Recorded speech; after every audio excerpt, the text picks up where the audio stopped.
Today we're learning how to make a Viking-inspired drinking horn equipped with its own badass stand. Stay tuned. Greetings adventurers and welcome to Skill Tree, where we learn how to do just about everything. So you know why you clicked on this thing? We're making a Viking drinking horn, or at least a Viking-inspired drinking horn. Now I've done this project before in the past, you can see it right here. But one, I've definitely leveled up as a crafter, and two, I've definitely leveled up my video skills. But if you want to laugh at my hair, you can check that one out right there. Two little things before I get started though. One, if this isn't your first time viewing this channel, please do me a favor and hit the subscribe button, and don't forget to click the little bell there. My analytics show a lot of you that watch often actually aren't subscribed yet, and it would really help the channel grow if you did that. And the second little point of business is we are going to Conquest again this year. We have our own camp. If you don't know what I'm talking about, you can check out this video right here, but Conquest is the largest LARP in the world, and we want to invite you to the Kingdom of Dendronia to come camp and hang out with us. If you're interested in joining, click the link below for more details. All right, that's it with the announcements. Let's jump right into this thing. Now you have a lot of choices with horns. Actually, I found one of the best places to search for this is on Etsy. There's a lot of retailers who are selling them. Just do your best to make sure they're ethically sourced or whatever. But when you're getting your raw horn, you do have some options. The biggest being whether they are raw or they're already cleaned. This is what a raw cow horn looks like, and you're gonna need to clean out all of that core material before you can actually use it. Now, in order to clean that out, you're gonna end up boiling the horn to soften it all out, scooping it, kind of sanding everything nice and clean, smoothing that outside so it's nice and clean. There's a lot of upfront work there, and it is not pleasant. All that meaty stuff inside has a really specific smell. And you don't want to be breathing in any of the fumes you get while you're sanding down the cow horn, while you're cutting it. All that's really dangerous for you. That's why I tend to opt for horns like this that have already been cleaned out and kind of sanded down. In fact, wherever Tandy got these from did a super thorough job with it. And though an already cleaned out horn tends to be more expensive than the raw horns, it really isn't by that much. The one I got here is about $24. Though of course that price is going to change depending on the size of the horn. You can get like really big horns that are like $120. So choose your poison. All right, important note is the horn itself is going to have a smell. Not only a smell, but it'll also have a taste. Like if you just put liquids right into the horn, it isn't going to be very satisfying at first.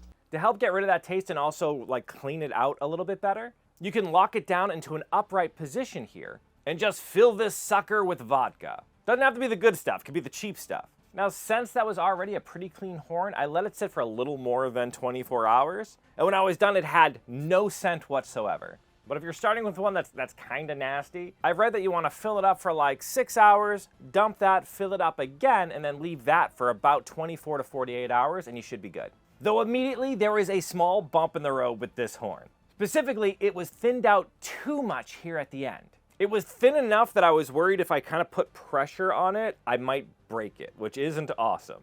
Now I could cut that smaller, but the horn's already on the smaller side anyways, and I can't be sure that thinness doesn't kind of go throughout the rest of it. It feels good, but once it's on an edge like that, you never know. So I made the split decision to actually put a rim around this thing to help protect it. Also because I've never done that before and it sounds like it would be awesome. Also, I just feel like the metal is gonna feel better in your mouth rather than just the horn. Speaking of feeling better in the mouth, is that what we're sticking with here? Whatever, today's episode is sponsored by Fume.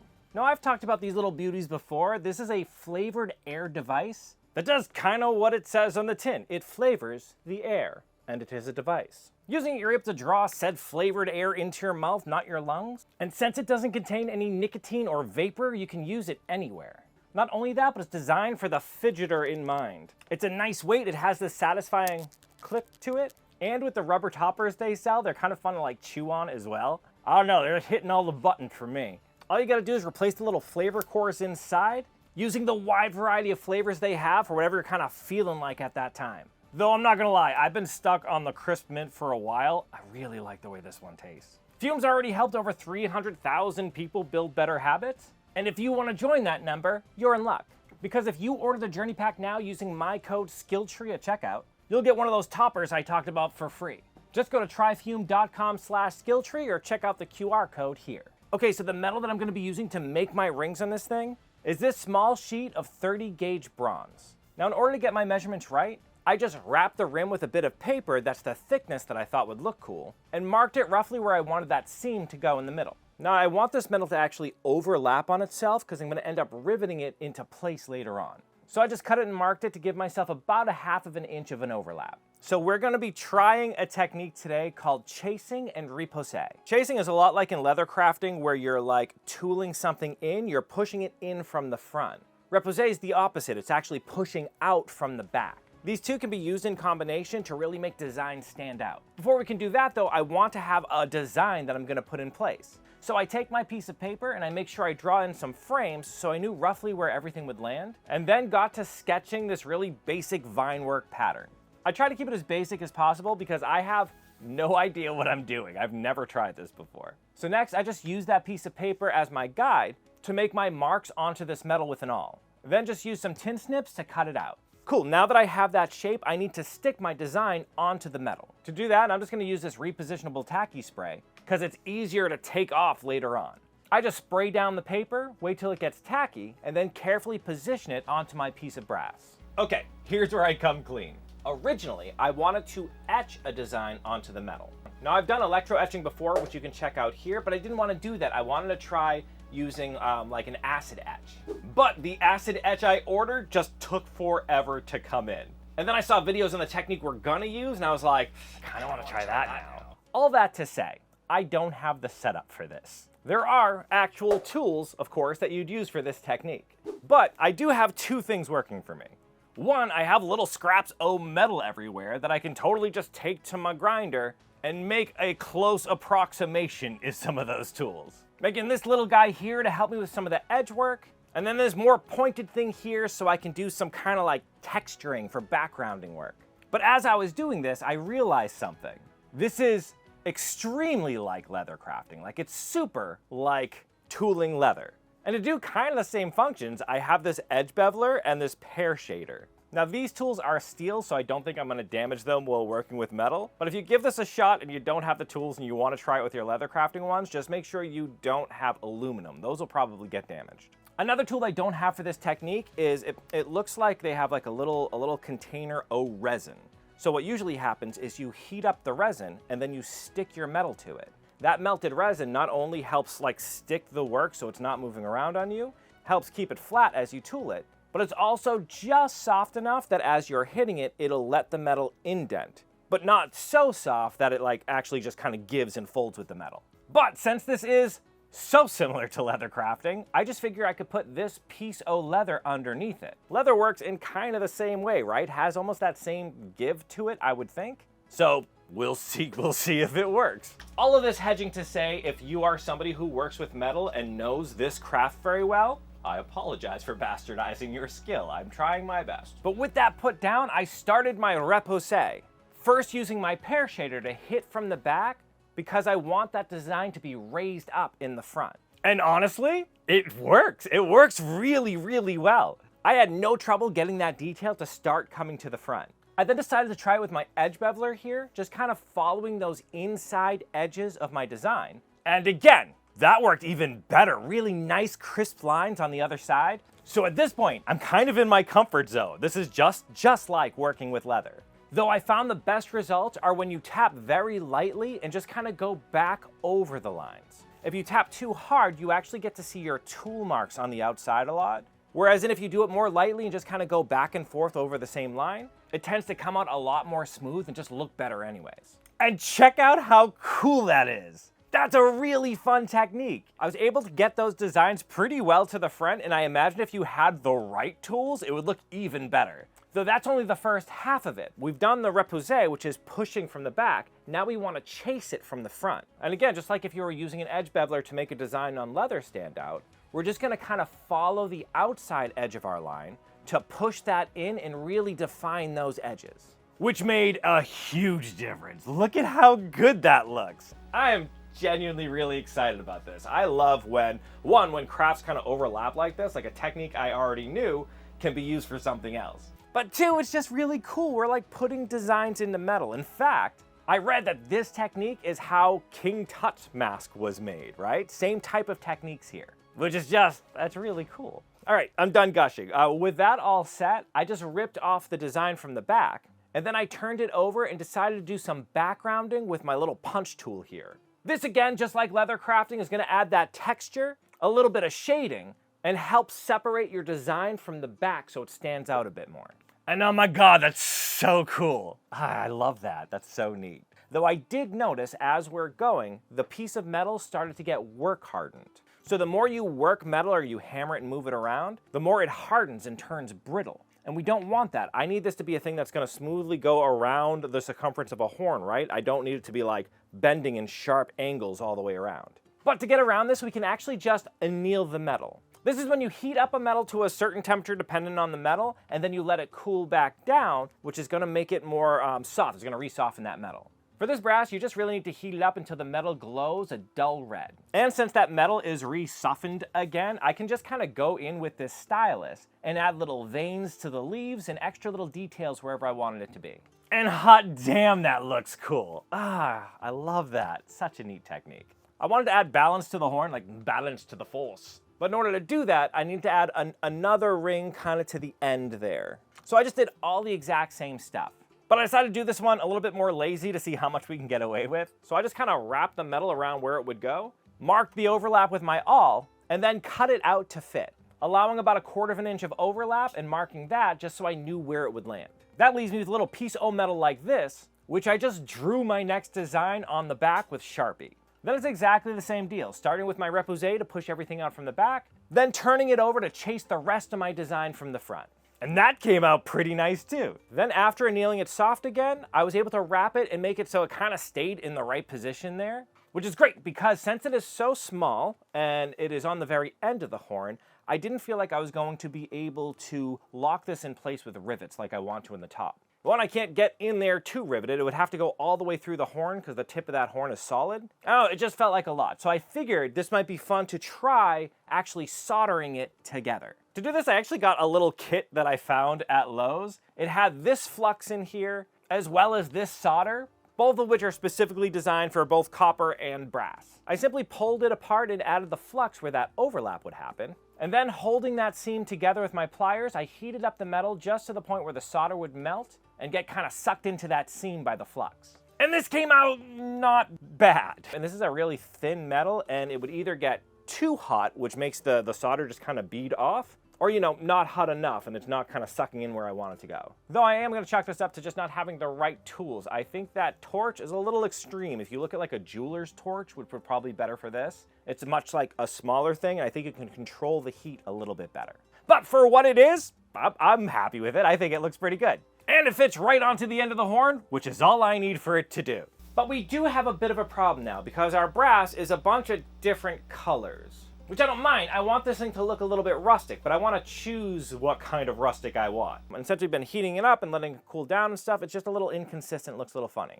So the first thing we're gonna do is make a thing called the pickle, which for the recipe I have at least is just equal parts vinegar and water. In this case, 2 cups of both. And then I use 4 tablespoons of salt. Now cleaning my brass, making sure it's free of any like finger oils or anything that might act as a resist, I dropped it into that solution and let it sit for 15 minutes. This just brightens everything back up and gets rid of a lot of that kind of tarnish and discoloration.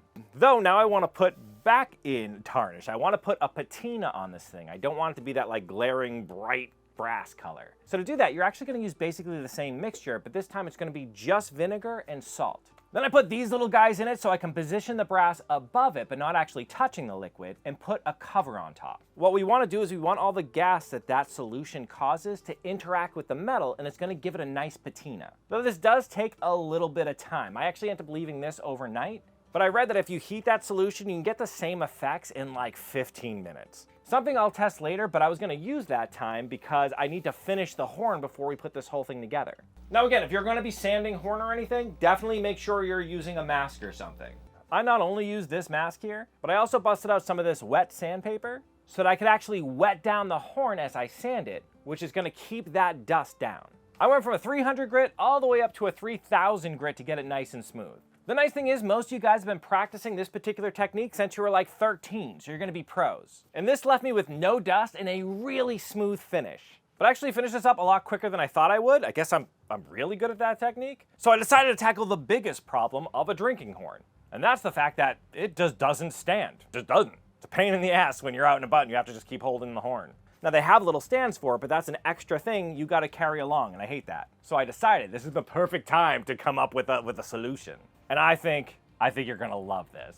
So my thought is to kill 2 birds with 1 stone, and we're gonna make it the little thing you'd usually use so you can carry it on your belt, as well as a little stand. To do this, I just busted out this little piece of leather that's about 2.5 inches wide, and just long enough so that it leaves about an inch gap when it wraps around the horn. That gap is important for our plan, so you wanna leave it. To hold the whole thing together, I'm just gonna employ some straps at the top and the bottom. Now this isn't a leather crafting episode, so I'm not gonna go into all the details. Suffice it to say I beveled and smoothed out the edges on both the body and the straps. And then I hit the whole thing with a saddle tan dye because I thought the red would look good with the kind of more red tones in the bronze. Also, quick note, I let it dry in the shape that I wanted to, and this works a lot like wet forming. It's more flexible than when you wet form it, but still it stays in the basic shape you want. That's pretty cool. To help protect it and keep it flexible, I just decided to add some of this neat's foot oil, which I rubbed into all the pieces of leather. Finally, I cut this little piece of leather here that'll help me secure this ring to one of the straps. To do that, I just employed these rapid rivets, locking that ring into place. Then I punched my holes into the ends of that top strip, marked exactly where they would fall, which should be the halfway point on the horn here, onto that bottom wrap of leather, and then lock that whole thing in place with rapid rivets as well. Quick note here, for this thing to work, you can't hammer the rivets all the way down. You gotta hammer them just enough so that they grab and they'll hold, but so that the leather is still loose. You really want it to have this motion here so that it can scoot around itself. Okay, check out how this works. You're gonna love this. So first, of course, you can just slide the horn into here and it's got a handy dandy holder. You can put it to your belt or like on a strap around your chest or whatever. Like, it's just nice to carry around. But then you take it off and you pull that top strap up and around. And now you have this little holder so it stands upright. Oh my God, guys.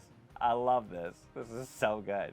And it's stable, like it works really well. But if for some reason you want it to be more stable, you just scoot around that bottom strap, which flares out the piece, giving it a wider base. This happens because the horn tapers, so that strap at the bottom is actually a little bit shorter than the one at the top. So as it tries to make its way around the front, it actually just pulls the edges out at the bottom. And to make sure this works, I just filled the whole thing up with water, bumped my table around a little bit, and it's really steady. It totally works. I'm not gonna lie, I had just so much fun with this whole project. Like figuring out the chasing and the repoussé, figuring out that thing, it was so satisfying. Anyways, at this point, I screwed around with this trying to figure it out long enough that our brass is patinaed enough that I like it. You'll see it has this kind of green buildup, which I believe is the copper leaching out of it a little bit. But just squirt on some WD-40 and use some ultra-fine steel wool, and that cleans right up and leaves you with a really nice darkened patina.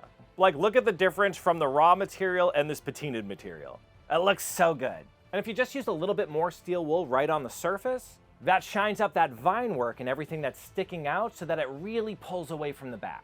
Okay, with that good, it's time to assemble this thing. To do this, I just wrapped the mouthpiece around the top there so that it overlapped where I wanted it to.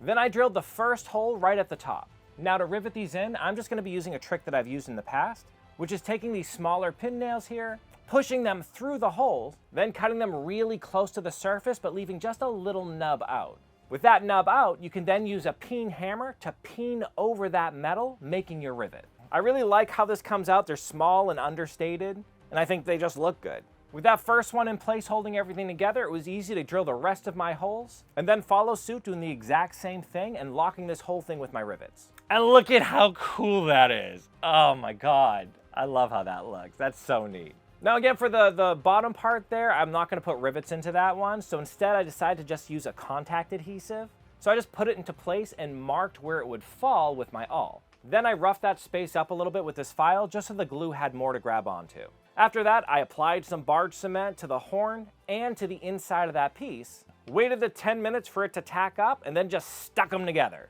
That's it, real simple like, and it's not going anywhere. Oh, look at how good this piece looks. I love it so much. And then when you add on the leather to it, it's awesome. There's one final thing we need to do to completely finish this up. So your horn, your drinking horn, is made out of keratin, which is the same stuff like your hair and your fingernails are made out of.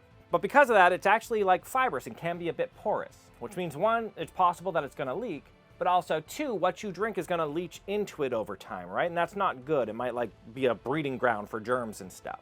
So we really wanna seal this over. Not only that, but our brass as well needs to be sealed or else it's gonna continue to patina, like right where your lips will go will become a different color. Like, if that's what you're going for, cool, you can leave it, but I want it to kind of stay as is. So to seal this up, the first thing I did was heat up the horn to give me just a little bit more working time and to help things penetrate a little deeper. Then I poured in some of this melted beeswax, slowly turning it around as I pour it back out just to make sure it covers the entire interior wall. I did this a few times so that wax would build up, giving me a nice barrier. Then I started sealing the outside by drizzling that wax all along the outside of the horn.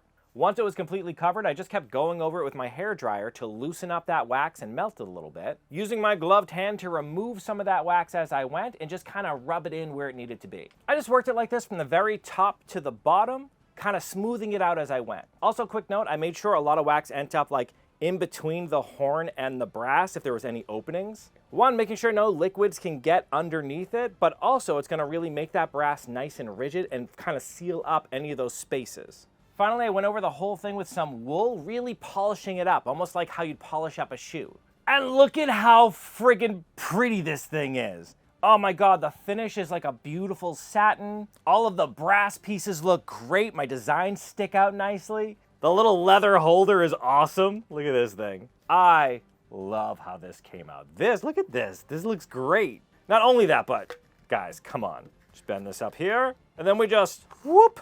Oh, look at that. Look at how secure it is. Oh, it's so cool. Oh man, I am stupidly happy with this. Look at that. Let me see if I can do this without spilling on my ice so you can see that it is drinkable. Spilling. Spilling. Whoop. Okay, we're filled up to about here. It's all I had left. Look at that. That's nice. And then we can take it to you. Guys, come on.